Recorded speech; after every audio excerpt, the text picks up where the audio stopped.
Bonjour, c'est Ursule encore. On est le 29 septembre 2023. Alors, je viens sonner la trompette aujourd'hui encore et je viens proclamer le retour de notre Seigneur Jésus-Christ.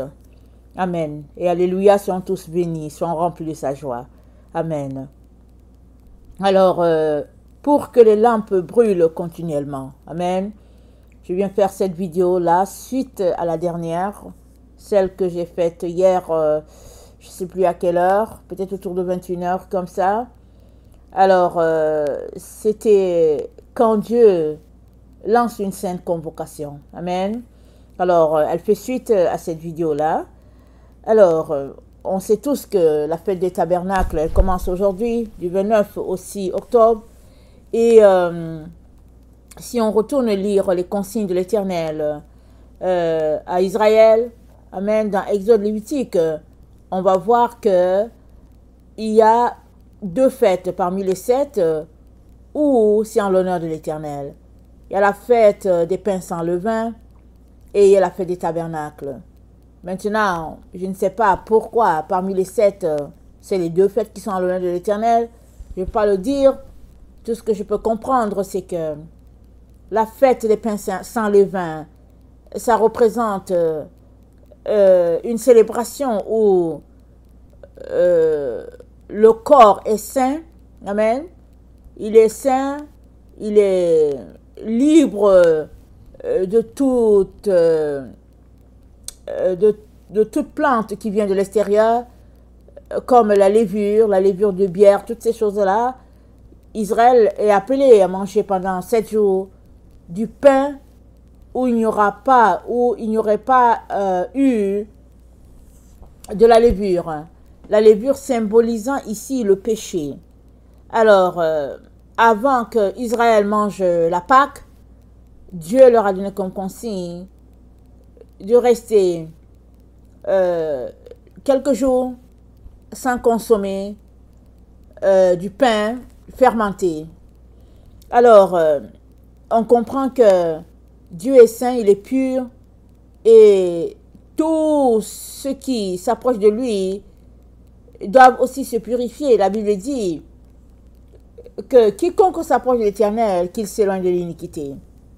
Alors, ça correspond au temps où Dieu s'est approché de son peuple, alors que son peuple était en souffrance en Égypte, et Dieu leur a donné des consignes de comment se comporter pour pouvoir être délivrés de Pharaon. Alors, la fête des pains sans levain représente donc cet état de pureté, de sainteté que Dieu avait demandé à Israël. Amen. Dans ces temps où Israël commémorait la Pâque, où Israël s'arrêtait pour réfléchir à la Pâque, à ce que Dieu a fait, alors Dieu leur a demandé de ne avoir rien de souillé qui entrerait dans leur bouche. Amen. Vous savez que une partie de la nourriture, la base de la nourriture des Israélites, il y a beaucoup de pain, c'est à base de blé, et donc Dieu leur a dit pain, oui, mais pas pain avec de la levure. Alors, ça c'est l'une des fêtes. Et l'autre fête, c'est la fête des tabernacles, où c'est dit que c'est une fête en l'honneur de l'Éternel. Maintenant, on ne peut pas tout comprendre, on comprend ce que Dieu nous donne de comprendre, mais si on prend notre Bible et qu'on va lire Matthieu 22, on va voir que c'est la fête où Dieu lui-même a organisé les noces pour son fils. Alors on peut comprendre alors pourquoi c'est une fête à l'honneur de l'Éternel, parce que c'est un jour de bonheur pour lui. Son fils est dans ses noces. Amen. C'est un temps qui annonce les noces de l'agneau. Alors on peut comprendre pourquoi c'est en l'honneur de l'Éternel. C'est une explication. Et l'autre explication, c'est que par son fils, il adopte beaucoup d'autres enfants. La famille divine a grandi, s'agrandit. Et ça aussi, c'est un sujet de grande joie. Amen. Pour notre Dieu. Alors, les consignes ont été données pour que le peuple puisse célébrer cette fête et la convocation a été lancée. Dans la vraie vie, on ne manque pas les anniversaires, surtout quand c'est l'anniversaire d'une autorité, surtout quand on considère une personne et on reçoit une carte venant d'elle, on se dit, oh non, non, il faut que j'honore cet homme, il faut que j'honore cette femme. Alors, mais si c'est quelqu'un qu'on ne considère pas, on se dit, mais non, mais je ne vais pas les perdre mon temps. Mais si c'est quelqu'un qu'on considère, ou bien qu'on aurait souhaité être proche, alors dès qu'il y a un anniversaire, on court. Comment se fait-il que le texte de Matthieu 22 nous dit qu'il y a des gens qui ont décliné cela? Alors, au verset 3, c'est dit, il envoya ses serviteurs appeler ceux qui étaient invités aux noces, mais ils ne voulurent pas venir. Alors hier, quand je tentais de réfléchir sur cet enseignement, le Seigneur m'a dit, sur le dossier de plusieurs personnes, ça sera écrit, ils n'ont pas voulu venir. Ça sera écrit comme ça. Amen. Parce que vous savez, les anges doivent rendre compte, n'est-ce pas? Quand tu nais, l'ange est là, même si tu ne le vois pas. Et quand tu finis ton séjour sur la terre, l'ange aussi est là. Il est là. Alors, il doit rendre compte à Dieu de comment tu as marché, comment tu as vécu. Tout ce que tu fais, c'est noté. Tu peux avoir l'impression que tu es juste toi seul, personne ne voit. Mais l'ange voit. Il voit tout. Et puis Dieu aussi. Parce que c'est sur la base de 2 témoins qu'une histoire sera considérée comme vraie. Alors, c'est donc dans ce temps-là que Dieu aussi pointe le rassemblement de tous ceux-là qui sont à lui dans la Nouvelle Jérusalem. Il pointe cela parce que la fête des tabernacles, c'est ça que ça pointe. Ça pointe le rassemblement des enfants de Dieu. Amen. Avec leur Père pour y demeurer pour toujours. C'est ça que la fête des tabernacles souligne. Alors, si nous regardons notre texte de Matthieu 22, on va voir qu'il y a un groupe qui a décliné, qui a refusé d'aller. Alors, il y a un autre groupe qui est comme allé.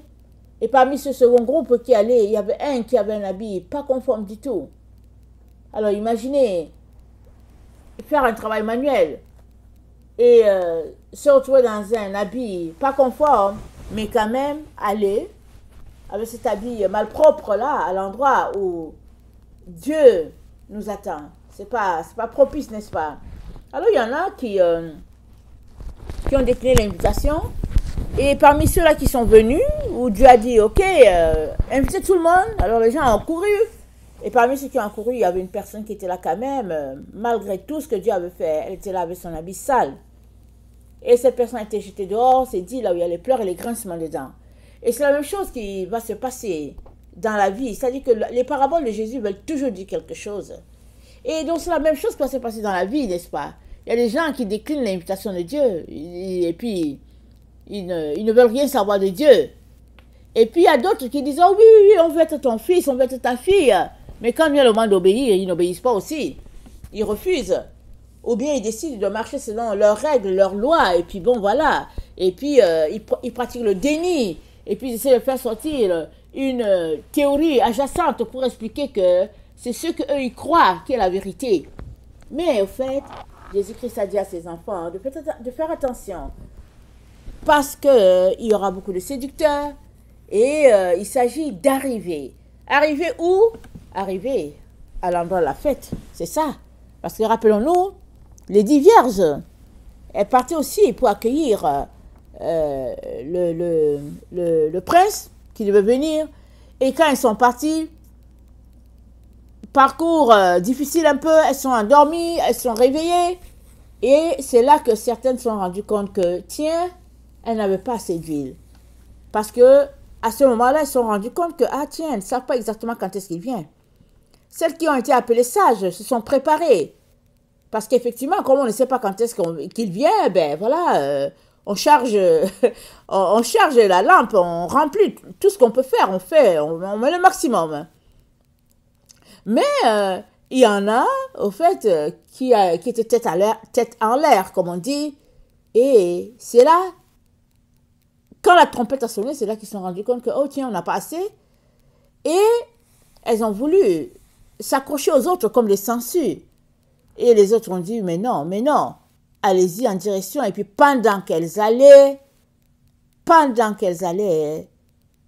c'est dit, il est arrivé. Et dans la version araméenne, c'est dit que elles sont allées. Et quand elles sont allées, la personne qui vendait l'huile a refusé de leur en vendre. Que Dieu a refusé de les vendre de l'huile. Maintenant, Dieu est tellement amour, il est tellement bonté, qu'il a toujours les bras ouverts. Mais si tu as marché dans la désinvolture, méprisant ton Créateur et puis pensant que c'est toi qui décides, cela peut expliquer pourquoi le roi a refusé de leur vendre de l'huile.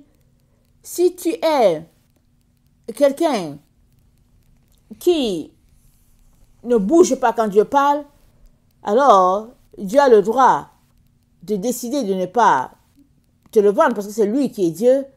Et c'est dit dans la version araméenne que le roi a refusé de leur vendre de l'huile. Et ça peut expliquer qu'un phénomène naturel est venu. Et ce phénomène naturel fermait la porte à cette étape-là. Supposons que le phénomène naturel, ce soit un tremblement de terre. Supposons. Alors, si c'est un tremblement de terre, alors, on comprend que le texte en araméen dit « Le roi a refusé de leur vendre de l'huile ». Alors, si bien qu'elles sont revenues bredouilles. Alors, le roi a évalué ce qu'elles ont fait de leur temps. Et il a jugé que, non, elles méritaient une bonne punition. Mais toujours est-il que, il y a juste 5 qui sont entrés. Elles sont parties à 10. 5 sont entrés. Et 5 autres ont été laissés. Et on est dans ce temps-là où le Seigneur nous intéresse à un rassemblement qui se passe sur la terre. Et ce rassemblement est d'une très grande importance. Parce que quand on lit Matthieu 22, le roi lui-même s'est déplacé pour venir voir ce qui se passe dans la salle. Il n'a pas envoyé des serviteurs, des servantes. Non, lui-même, il est venu pour faire les tours, pour savoir si tout était OK avant que son fils fasse son entrée. Alors tout cela pour dire que tout se passe selon ce que le Père a écrit, selon ce qu'il a déterminé, selon ce qu'il a résolu. Quand Jésus-Christ était sur la terre, dans l'évangile de Jean, il a dit « Je fais ce que je vois mon Père faire, ou bien je suis venu faire la volonté de mon Père. » Donc, c'est Dieu qui a donné les consignes à Moïse, amen, concernant les différentes fêtes, et il a demandé à tous ceux-là qui sont ses enfants de lui obéir, d'obéir à ces fêtes-là. Alors nous, dans le domaine évangélique, on a été trompés, coupés de cela. Il y a des gens qui n'ont jamais eu l'occasion de les observer, mais par la grâce de Dieu, qui ont été pardonnés, qui se retrouvent dans la présence de Dieu, ceux qui ont quitté la terre. Mais nous, aujourd'hui, qui savons que ces fêtes-là sont pour nous, nous ne pouvons pas les négliger. Nous ne pouvons pas continuer de vivre comme si on ne savait pas, et puis on veut un peu de paix, et puis non, on ne peut pas. Parce que quand il y a convocation, ce sont les enfants qui sont convoqués, les enfants du Père. Il y a de ces familles où il y a tellement d'enfants dans la famille, parce que le monsieur est peut-être polygame, et des choses comme ça. C'est des choses que j'entends souvent. Alors quand on convoque, quand les enfants de ces familles-là sont convoqués, il faut qu'ils se pointent. Peut-être ils vont voir leur père une fois l'année, ou bien ils vont le voir peut-être 2 fois l'année. Alors s'ils ne se pointent pas, ça veut dire que voilà, ils n'auront pas l'occasion de voir leur père. Parce qu'ils sont nombreux, ils sont peut-être 70 enfants, peut-être 100 enfants, c'est des enfants d'une seule personne, vous voyez. Donc si, de terre à terre, on comprend que c'est des choses qui sont importantes, combien cela devrait être important pour ceux-là qui disent qu'ils marchent avec Dieu. En plus de cela, pourquoi est-ce que Dieu a donné ces fêtes? Il les a données pour nous, il les a données pour nous bénir, il nous a donné pour nous connecter au ciel, parce qu'en même temps que ces fêtes sont en train de se passer sur la terre, ça se passe aussi au ciel. Mais il y a encore d'autres raisons qu'on ne sait pas, vous savez? Parce que Dieu a toujours des raisons qu'il garde secrètes pour ses enfants, et puis on va découvrir tout ça. Mais toujours est-il que, à cette fête-là, de tabernacle, Dieu a dit à Israël, tu te rappelleras, tu te souviendras comment tu as marché dans le désert, comment tu as souffert, et maintenant que tu es dans le pays que Dieu t'a promis, où coule le lait et le miel, alors souviens-toi. Alors, souviens-toi de la galère. Alors, mets-toi, dors sur une tente, souviens-toi pendant 7 jours, souviens-toi de ce qu'a été ta condition par le passé, et voilà comment tu dois te comporter, tu dois te réjouir, faire des offrandes, et puis bénir les gens, apporter des cadeaux à l'Éternel. Tout est dit dans le livre d'Exode et puis le livre de Lévitique. Tout est là-dedans, si vous voulez connaître ce qui est dit. Et aussi, quand Israël est sorti d'Égypte, Dieu leur a donné les consignes, il leur a dit comment se comporter. Quand ils vont arriver sur la terre, et avec leur plantation, comment il fallait laisser des parts aux personnes dans le besoin, à la veuve, à l'orphelin, à l'étranger, et puis comment il fallait traiter les uns et les autres. Dieu a donné toutes ces consignes-là, de telle sorte que une personne qui ne suivait pas les consignes, elle était en situation de péché. Et si Dieu décidait de sévir, elle écoperait de la punition. Et aujourd'hui, sur la terre, qu'est-ce qui se passe? Les gens évoluent d'une manière centrée sur soi. Alors, ils ne suivent pas les consignes de Dieu, ils suivent les consignes des hommes, ils ont mis en place un évangile qui convienne à l'être humain dans la chair et tout, et ils suivent leurs règles. Ils ont leur fête d'action de grâce, ils ont leur fête de Pâques, tout. Rien à voir avec ce que Dieu a dit. Mais est-ce que ça, c'est la rébellion ou pas? C'est la rébellion. C'est pas parce que tu ne sais pas que tu seras exempté de correction. Non, tu as la Bible en main. Tu lis les autres parties de la Bible. Qu'est-ce qui fait que tu ne lis pas cette partie? Tu ne viendras pas devant Dieu pour dire, oui, l'évangéliste a dit ceci, le pasteur a dit ceci. Mais non, c'est à toi de lire et de savoir qu'est-ce que Dieu t'a donné comme consigne. Alors, si tu sais que Dieu t'a donné cela comme consigne, alors tu te comportes, n'est-ce pas, de manière à les mettre en pratique. Alors, il y a 5 convocations.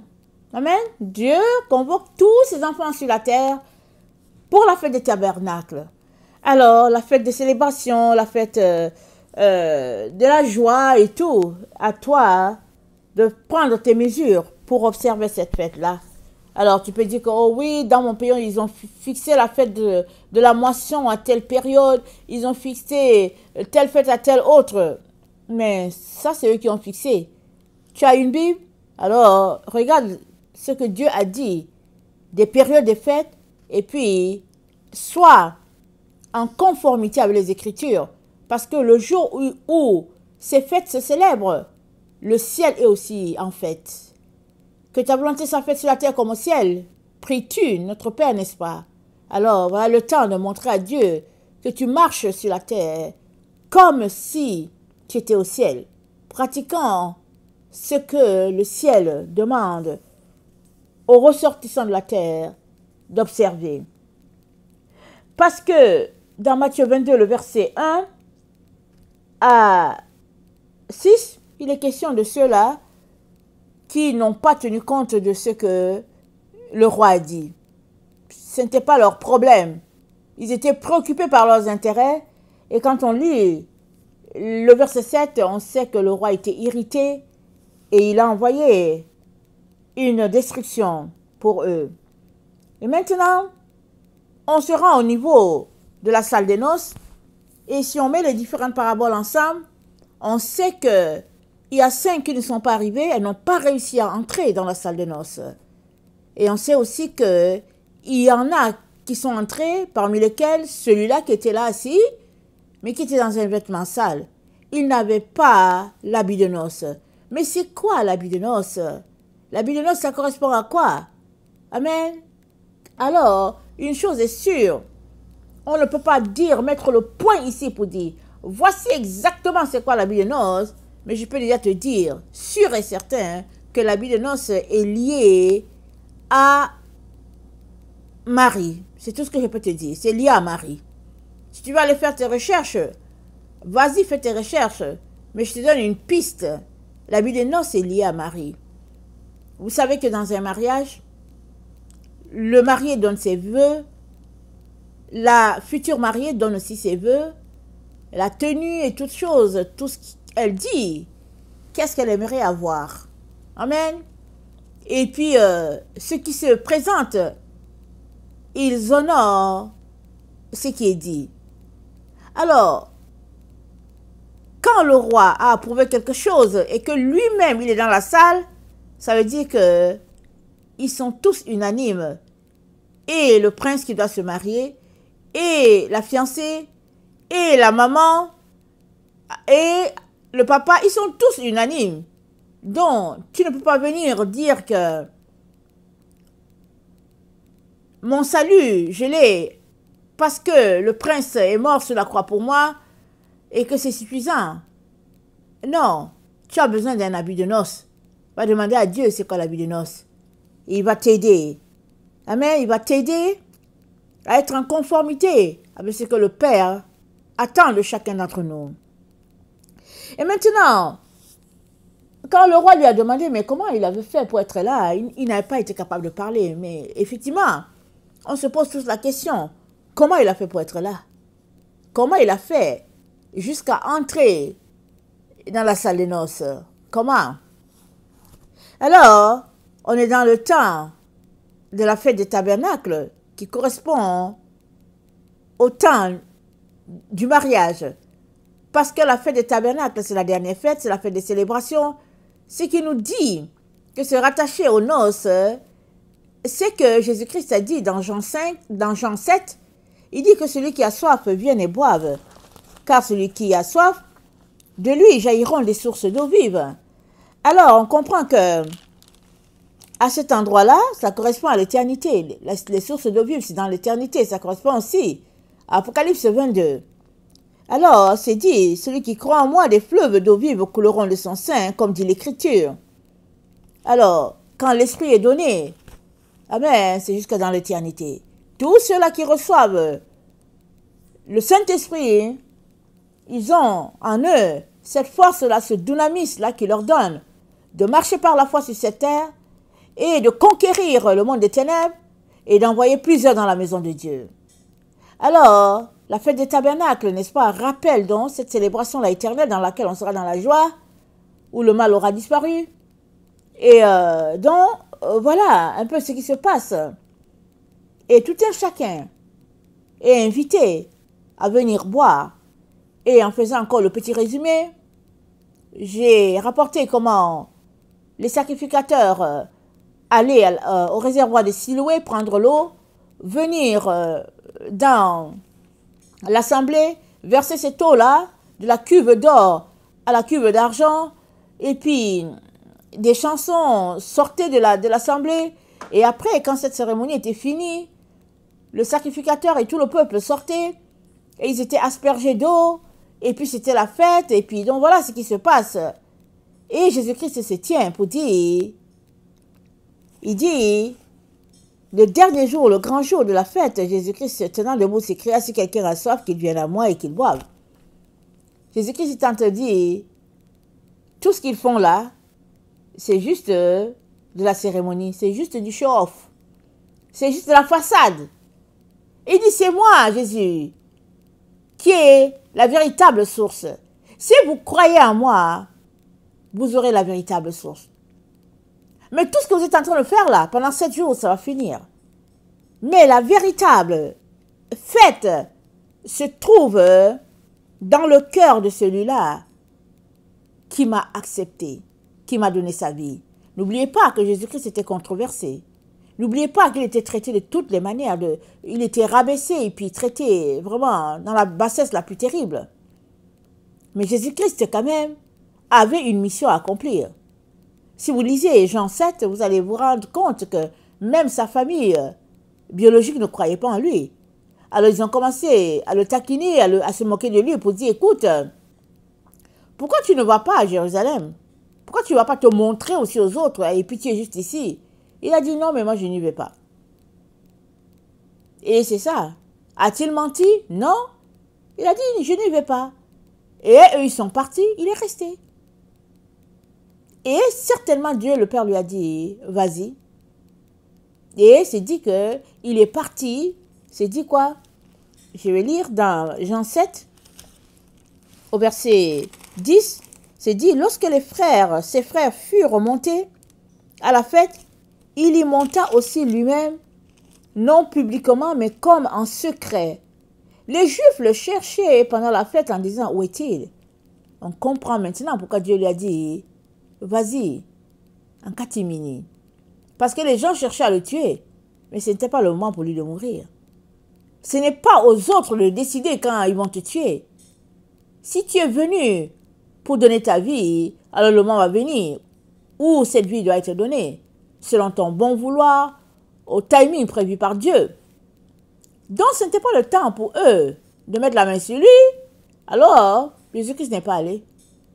Et quand il est parti, il a surpris tout le monde. Quand les gens le cherchaient, ils ne l'ont pas vu. Et quand ils ne le cherchaient pas, il était là, il avait une annonce à faire. Il a dit, venez à moi. Celui qui croit en moi, des sources d'eau vive couleront de son sein. Il a donné un message fort. Ce jour où les gens étaient en train de festoyer, de se réjouir, il est venu envoyer un trouble qui libère dans leur cœur. Parce que plusieurs qui ont entendu cette parole, au verset 41, c'est dit, c'est le Christ. Et d'autres disaient, est-ce bien de Galilée que doit venir le Christ? Alors, certains disaient, celui-ci c'est vraiment le prophète. Et l'Écriture dit, non, c'est pas de Nazareth. L'Écriture dit, c'est à Bethléem. Alors, vous voyez le trouble qui était là. Et pendant que tu es dans ce questionnement dans ta vie, Dieu vient te donner une réponse. N'oublions pas, la sagesse dit quoi? Elle dit, je me tiens au carrefour. Je me tiens à l'intérieur des portes. Et j'appelle. Elle dit, sortez de votre stupidité et puis venez. C'est ça que la sagesse dit. Alors les gens se posent des questions. Ils sont à des carrefours. Leur esprit a des carrefours. Ils se posent des questions. Et Dieu va répondre à toute personne qui se pose des questions. Mais qui dit qu'elle connaît, elle n'aura pas de questions, elle n'aura pas de réponse parce qu'elle connaît. Alors ne sois pas de ceux-là qui connaissent tout. Sois de ceux-là qui posent des questions et l'Esprit de Dieu t'éclairera. Donc, ils ont envoyé des huissiers pour chercher Jésus. Les huissiers sont venus, ils ont été frappés par la gloire de Dieu qui sortait de la bouche de Jésus. Et ils ne l'ont pas attrapé, ils sont retournés. Alors, la fête a eu le temps de battre son plein et de finir. Et c'est dit quoi? C'est dit au verset 8, au chapitre 8, c'est dit, verset 53. Attends, chapitre 7, le verset 53, c'est dit, et chacun s'en retourna dans sa maison. Amen. Chapitre 8. Jésus se rendit à la montagne des Oliviers. Et il partit chez eux, Jésus allait à la montagne des Oliviers. Mais dès le matin, il alla de nouveau dans le temple, et tout le peuple vint à lui, s'étant assis, il les enseignait. Dès le matin, il allait au temple. Alors, le matin, il allait au temple, c'est le premier jour. Le premier jour où il y a les nouvelles lois, les nouvelles versets à lire qui sont sortis. C'est-à-dire, la fête des tabernacles marque la fête des festivités, mais aussi des lectures prévues dans la Torah. Et le 8e jour, ils appellent ça le Shimi Azaret. C'est le dernier jour, on fait, parce que le lendemain, c'est une nouvelle lecture encore pendant 12 mois. Donc le lendemain, Jésus-Christ était dans le temple pour marquer le point de départ, pour enseigner et puis pour lire les textes qui étaient prévus. Alors, c'est là que les gens amènent une femme en flagrant en délit d'adultère. Ça, c'est les gens qui fêtaient hier. Amen. Ils étaient en train de fêter hier. Ils fêtaient la fête des tabernacles. Ils étaient joyeux et puis heureux et tout. Le lendemain, la fête était passée. Amen. Excusez, la fête était passée. Et le lendemain, ils étaient prêts à accuser quelqu'un. D'accord qu'ils l'ont surprise, mais où est la personne avec qui elle était? On ne l'a pas amenée, c'était un homme. On a amené la femme. Pour souiller l'esprit de Jésus, pour voir ce qu'il allait dire, et puis pour condamner la femme. Et voilà le groupe de ceux-là qui étaient contre Jésus. Et la Bible nous dit, Jésus s'étant de nouveau baissé, il écrivait sur la terre. Qu'est-ce qu'il écrivait? On ne sait pas. Peut-être qu'il écrivait, Dieu t'a délivré. On ne sait pas ce qu'il écrivait. Mais toujours est-il que Jésus-Christ leur a dit, ben, celui qui n'a pas de péché, il n'a qu'à donc, voilà. Il n'a qu'à la lapider. C'est dit, accusés par leur conscience, un à un, ils sont partis. Du plus vieux au plus petit. Amen. Et quand Jésus est resté avec elle, Jésus-Christ lui a dit, où sont-ils ceux-là qui t'accusaient? Il dit, elle a dit, attends, alors Jésus s'étant relevé et ne voyant plus que la femme, Jésus lui dit, femme, où sont ceux qui t'accusaient? Personne ne t'a-t-il condamné? Elle répondit, non. Seigneur. Et Jésus lui dit, je ne te condamne pas non plus, va et ne pêche plus. Et voilà comment elle a été libérée. Elle a été pardonnée, délivrée. Et c'est cette femme-là qui est venue briser le parfum, n'est-ce pas, sur la tête de Jésus. Elle a préparé sa sépulture. C'est cette femme-là qui a été humiliée devant le peuple. C'est elle. Et juste après cela, Jésus-Christ leur dit ceci. Il dit, je suis la lumière du monde.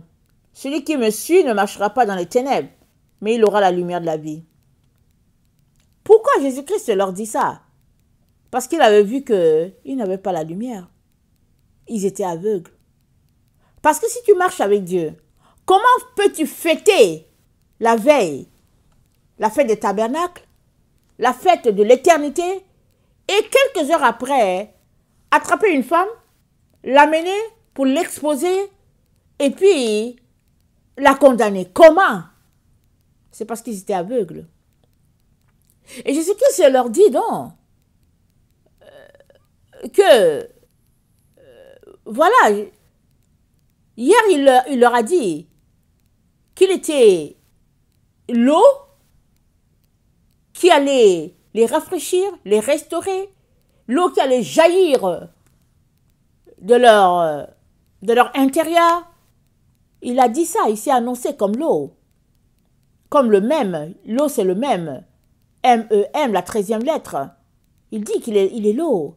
Et quand, en hébreu, ils savent ce que ça veut dire même, ça dit valeur 40. La 13e lettre, c'est le même. Alors c'est l'eau de vie, la source de vie, celle qui te lave, qui te purifie, c'est ça que Jésus-Christ leur dit. C'était hier. Mais aujourd'hui, amen, il leur dit qu'il est la lumière. Et ils sont choqués.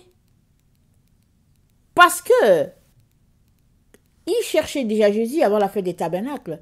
Ils s'étaient déjà entendu que s'ils mettaient la main sur lui, ils le tueraient. Ils n'ont pas pu mettre la main sur lui. Alors, ils ont continué de préparer leur coup. Comme il leur a échappé, ils l'ont coincé, ils ont envoyé une femme dans un état qui n'était pas agréable à voir. Et voyant que ça n'a pas perturbé Jésus, et Jésus-Christ est allé encore vers eux. Il a vu combien ils étaient dans l'ignorance totale. Il est allé encore vers eux. Leur dire, non seulement je suis l'eau, mais je suis la lumière. Si vous croyez en moi, vous n'allez pas marcher dans les ténèbres comme vous êtes là en train de marcher, ou vous ne comprenez rien à tout ce que vous êtes en train de faire. Et eux, qu'est-ce qu'ils ont dit? Ils l'ont encore accusé. Ils ont dit, tu rends témoin de toi-même. Et finalement, au verset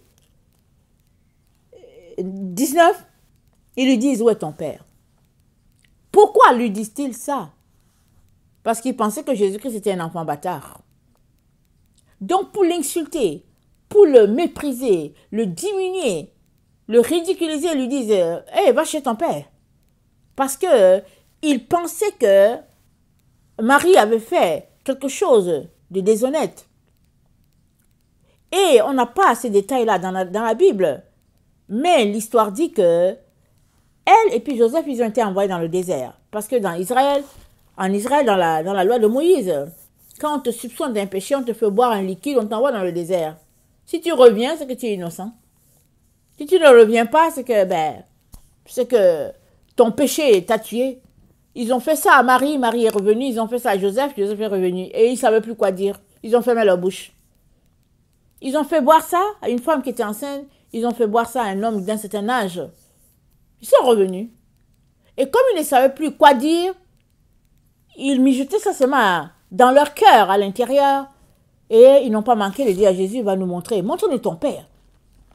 Entre guillemets, question de dire, tu es un enfant illégitime. Et Jésus-Christ leur dit, vous êtes d'en bas, moi je suis d'en haut. Vous ne connaissez pas mon père. Et dans les discussions, ils disent qu'Abraham c'est leur père. Et puis Jésus-Christ dit, non, il n'est pas votre père. S'il était votre père, vous saurez qui je suis. Et puis, Jésus-Christ leur dit, si vous demeurez dans ma parole, le verset 31, vous êtes vraiment mes disciples, vous connaîtrez la vérité et la vérité vous affranchira. Parce que la vérité, c'est la lumière. Alors, il leur dit, il est la lumière du monde. Maintenant, il leur dit de marcher dans la vérité. Et il veut les aider. Vous voyez? Pourquoi insistait-il? La veille, il leur a dit qu'il était l'eau, le même. Et le lendemain, il leur dit qu'il est la lumière. Et après, il va plus loin pour leur dire, la vérité va vous éclairer.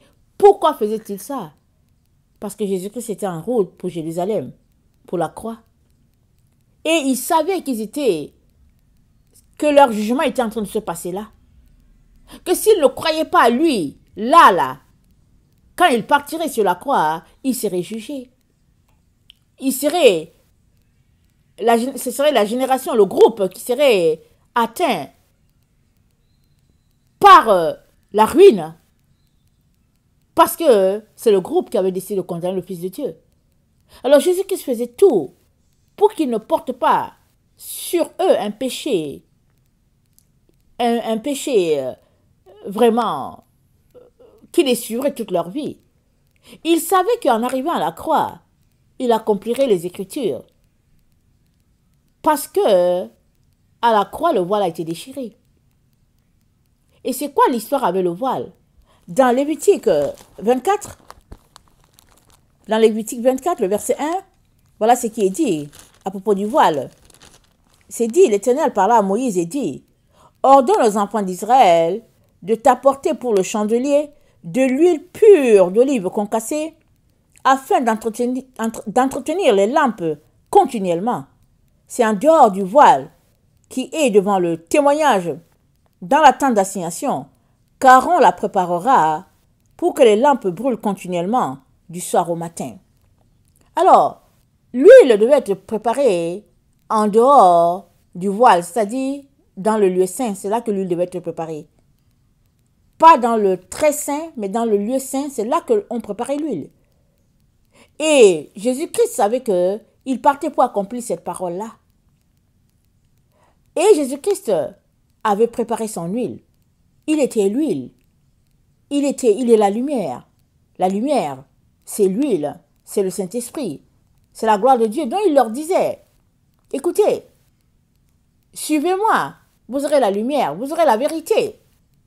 Mais ils continuaient toujours à marcher dans leurs idées erronées. Ils le jugeaient, ils le condamnaient dans leur cœur. Ils avaient une idée un peu de qui était ce monsieur-là. Tout ce que Jésus voulait, c'était les sauver, les sortir de leur ignorance et leur donner la vie éternelle, puisqu'il était en direction. N'est-ce pas? Il était en direction de Golgotha. Et si bien que, en réponse à Jésus, ils ont Ils sont venus sur un terrain terre à terre. Montre-nous ton père. Qui est ton père? Et puis, ben voilà. Et puis, vous voyez, des bassesses, des injures en dessous. Mais Jésus était animé de compassion, d'amour, et de la même chose qu'il a pardonné à cette femme. Il voulait leur pardonner. Il voulait leur faire grâce avant que, là, il aille sur la croix. Parce qu'une fois sur la croix, le jugement de Dieu qui tomberait, ce serait eux. Ça tomberait contre eux. Parce que ils bloquaient l'œuvre de Dieu. Dieu est venu jusqu'à eux pour se révéler à eux. Non seulement eux, ils ne voulaient pas, mais ils empêchaient aussi que cette vérité parvienne aux autres. Et aujourd'hui encore, c'est ça que Dieu est en train de faire. On est dans le temps de la fête des tabernacles et Dieu convoque ses enfants sur toute la terre pour leur dire, venez. Et les tabernacles, c'est quoi? C'est la fête qui nous connecte directement à l'éternité. Parce que la vie éternelle, ça commence par le rappel de ce qu'Israël a vécu dans le désert et après, ça tombe dans l'habitat temporaire qui est la tente et après, ça tombe dans l'habitat permanent, la vie éternelle. Et c'est ça que Jésus-Christ veut donner à tout un chacun. Maintenant, le veux-tu? Si tu le veux, ta vie doit montrer ton obéissance à ton Seigneur. Parce que tu ne peux pas dire que tu es avec lui et mépriser ses ordonnances. Tu ne peux pas le dire.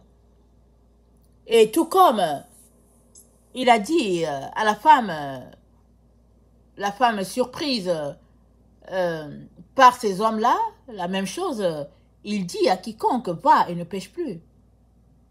Et pour que le péché ne soit plus, il fallait tout simplement arrêter de commettre tout péché. Et cela est possible pour quiconque renonce à la vie de la chair. C'est possible pour quiconque. Parce que dans le millénium, pas de péché. Dieu nous prépare pour cela. Pas de péché pour le millénium. Sainteté, pureté. Jusque dans la vie éternelle. Parce que la sanctification, c'est une marche. On ne se sanctifie pas pour un certain temps et après on retourne à ses péchés. Non, non, c'est une marche la sanctification. La marche de sainteté, c'est une marche jusque dans la vie éternelle. Et Dieu nous appelle à cela, tout le monde. Il nous appelle à quitter tout ce qui est charnel et puis à nous consacrer corps, esprit et âme jusqu'à être unis à Dieu. Notre esprit uni à Dieu, notre âme unie à Dieu, notre corps aussi uni à Dieu. C'est à ça que nous sommes tous appelés. Et voilà le temps dans lequel nous sommes. Et Jésus-Christ leur dit, c'est la vérité qui va vous libérer. Et au verset 34, il dit, en vérité, je vous le dis, quiconque se livre au péché est esclave du péché. Y a-t-il un seul péché dans ta vie? Tu es esclave de ce péché-là. Et Jésus-Christ te dit, sors de là. Et il te donne la grâce de sortir de là. Parce que lui-même est là, dans ce temps de la fête là. Dieu le Père est là, Dieu le Fils est là, pour te purifier, pour te sanctifier. Il te dit, sors de là. Non seulement ton péché a été pardonné, au Yom Kippour, si tu observes cela, et maintenant, il est là pour te laver, pour te purifier complètement, afin de te donner un nouveau départ, à nouveau. Et c'est ça qu'il est en train de te dire. Et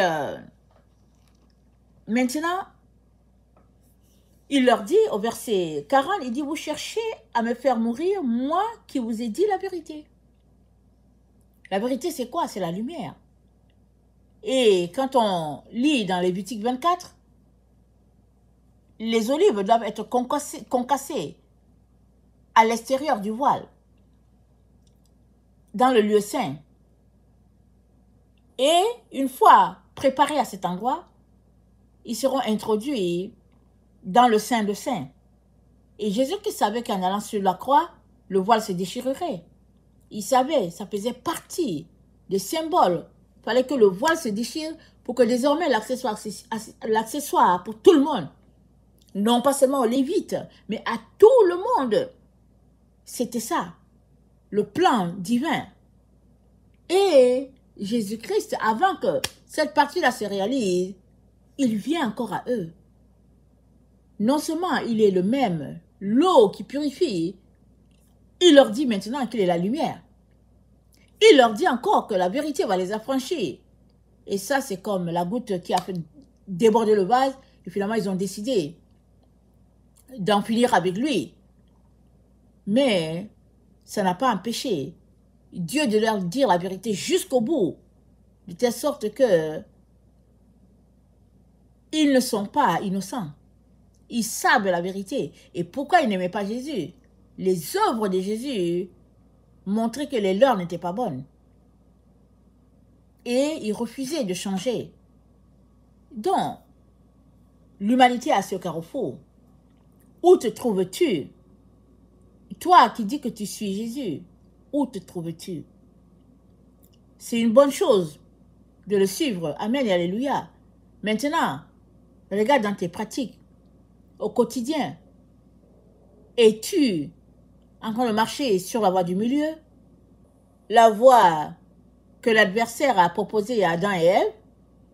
Ou bien es-tu en train de marcher sur la voie pure, juste de lumière?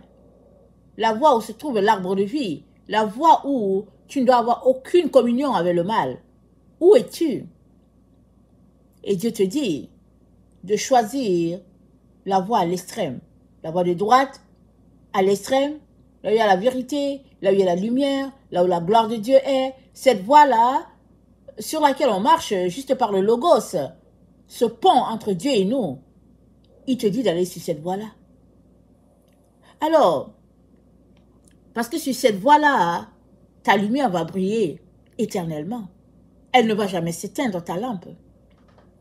Et si on veut faire une analogie avec Esdras et puis Néhémie, quand ils sont revenus de Babylone et que le roi Cyrus leur a dit d'aller construire, avant de retourner, Néhémie et puis Esdras a rassemblé le peuple, ils ont désigné les familles par-ci par-là pour qu'elles apportent du bois continuellement dans le temple, pour que la lumière puisse brûler continuellement, pour qu'il ne puisse pas manquer de feu dans la maison.